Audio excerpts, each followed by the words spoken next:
Assalamualaikum warahmatullahi wabarakatuh. Selamat malam guys. Bagaimana kabarnya hari ini? Mudah-mudahan selalu ada dalam lindungan Allah Subhanahu wa taala ya guys ya.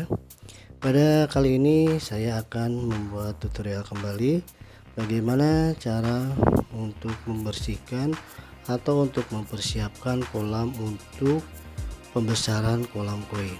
Nah, di video kali ini ada kolam yang sudah lama tidak kita pergunakan, sekitar 2 tahun ya, tapi sebelumnya ya jangan lupa di like, di subscribe, dan nyalakan loncengnya. Kalau yang sudah subscribe, terima kasih. Oke, di tutorial kali ini kita akan mereview dan melihat kolam koi untuk pembesaran. Nah, karena kolam ini sudah 2 tahun tidak pernah digunakan, mengapa kondisi kolam ini menjadi porus atau bocor. Nah, hal yang perlu diperhatikan dan dilaksanakan oleh kita agar tidak porus atau tidak bocor lagi, pertama kita harus mencari penyebabnya dulu. Kenapa kolam ini yang akan kita pakai itu bocor begitu. Yang pertama adalah kita lihat dulu dari kondisi temboknya. Nah, kalau kondisi temboknya sudah lama dan ini tidak digunakan, ini terutama akan terkelupas dan akan porus seperti itu. Jadi langkahnya yang harus kita pakai adalah, pertama kita harus membersihkan dinding kolamnya dulu, kemudian kita mencari apakah ada retakan atau tidak. Kemudian kalau tembokan-tembokan yang sudah tidak baik, nah ini sebaiknya kita lepak kembali mempergunakan semen ya guys ya. Nah, seperti yang ada di gambar di sebelah depan itu sudah dilapis dengan semen kembali ya guys ya. Tetapi memang halangannya, kalau untuk kolam yang sudah lama tidak dipergunakan, ini ada binatang yang harus kita waspadai. Kalau di Jawa itu apa ya, yuyu kalau nggak salah. Nah, kalau di Sunda ini namanya keyep. Nah, ini si keyep ini, nah yang harus kita waspadai. Nah, caranya untuk menghindari keyep, pertama kalau kita mempunyai modal, nah ini kita bisa mempergunakan puradan yang untuk disemprotkan dulu atau dibasuh di kolam yang akan kita ini kan. Kalau kita misalnya tidak mempunyai atau sulit mencari, sebetulnya sih tidak sulit ya untuk mencari puradan ini. Nah, atau untuk obat si keyep ini. Nah, yang harus kita perhatikan lagi, kalau sudah mempergunakan obat seperti itu di bawah pondasi ya, nah ini yang perlu diperhatikan adalah di bawah pondasi ini. Nah, biasanya si keyep ini ya, dalam Sunda ini si keyep, nah ini bisa dia bersarang dan beranak. Jadi caranya bagaimana? Nah, itu caranya kita gali kembali ya guys ya. Kita gali, ini penggalian ini bisa ada yang 30 cm, 20 cm, 10 cm, ada juga yang sampai mencapai 50 cm. Nah, ini termasuk karena juga dilihat dari kondisi tekstur tanahnya. Kalau lembek, nah ini bisa mencapai 1,5 meter atau lebih, bahkan lebih ya guys ya. Nah, karena kalau dilihat di kondisi kolam yang saya punya ini, nah ini sebagian itu adalah cadas ya guys ya. Jadi tidak tanah semuanya.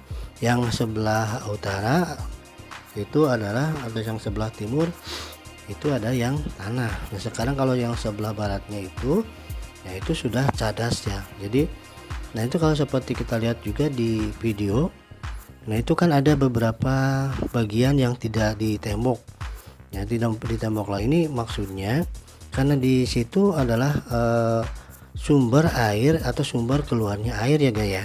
Jadi nanti kita untuk pasokan airnya itu kita tidak menggunakan air yang dari luar, jadi dari situ sudah keluar airnya begitu ya. Nah, itu yang cadas. Kalau yang sebelah timurnya itu kan yang tanah, maka tadi kita harus menggalinya lagi, kemudian kita bisa mencari sumbernya. Nah, jadi di sumbernya ini kita lihat lagi, kemudian kalau masih ada keyep, ya ini si keyep. Nah, itu nanti digali lagi, kemudian kita tangkapin sikutnya, kemudian kita buang ke tempat yang jauh. Atau kalau misalnya kita tega ya kita pakai untuk makanan dari bebek ya, itu juga bisa.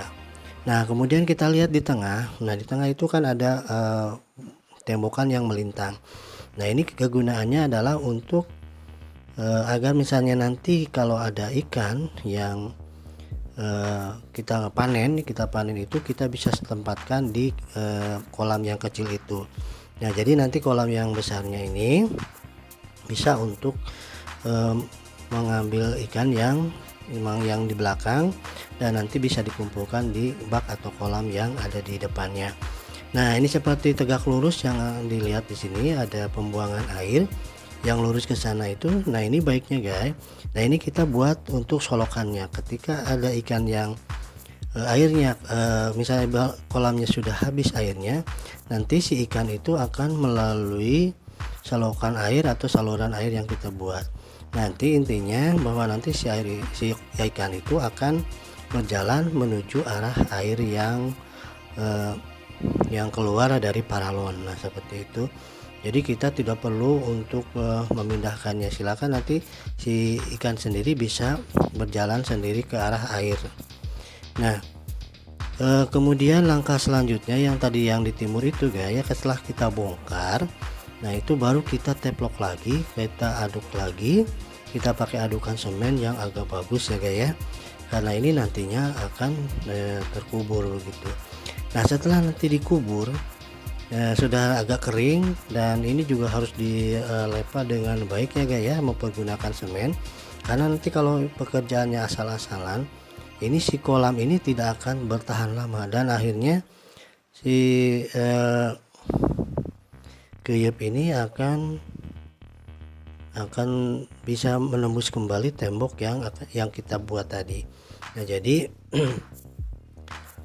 supaya tidak terjadi hal seperti itu, baiknya ini diusahakan kering dulu ya guys ya. Jadi jangan langsung ditutup lagi sama tanah dan sama air.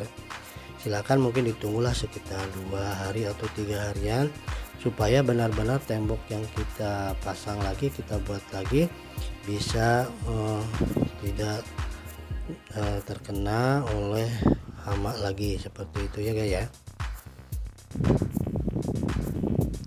Nah perlu diperhatikan juga adalah sekeliling di atas kolam, karena memang ini kolam ini ada di bawah dan di atasnya itu banyak ditumbuhi tanaman ya, seperti kita lihat di situ. Ini harus benar-benar dibersihkan kembali ya guys ya, dindingnya, kemudian tebing-tebingnya juga harus dibersihkan agar terbebas dari tumbuhan atau gulma. Nanti ini perkembangannya dari ikan itu akan lebih bagus. Nah di atas kolam ini perlu juga diperhatikan kebersihan kolam ya guys ya. Nah nanti kita bisa bersihkan juga di sekeliling kolam, atas kolamnya. Nah seperti itu ya guys ya. Kemudian nanti untuk lebih meningkatkan keamanan, baiknya kita pagar ya si kolam ini ya, seperti itu.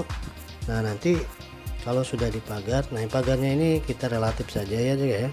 Jadi kalau untuk pagar ini yang ada di wilayah kita sajalah. Kalau di saya ini biasanya banyak bambu, nah nanti kita pasang pakai bambu. Nah inilah ya hasil dari dari pembersihannya udah seperti ini. Nah ini ada pagarnya, juga terbuat dari singkong ya, tanaman singkong yang dijepit oleh bambu. Nah, seperti itu kita pakai kawatnya. Nah ini juga baknya ya, baknya sudah kita bersihkan karena memang udah lama, kita 2 tahun ini kita tidak pakai. Nah ini sudah airnya sudah bagus. Kemudian sebelah timurnya ini banyak ya, di sebelahnya di tetangga kolam ini di bawah itu ada kolam untuk pembesaran ikan nila. Nah selanjutnya setelah kita bikin gerbangnya, kemudian di sebelah sini kita pakai lagi untuk nah itu ya guys ya, sudah seperti itu. Nah ini kembali ke pagar, ada juga pagar bambu, ada juga yang terbuat dari tanaman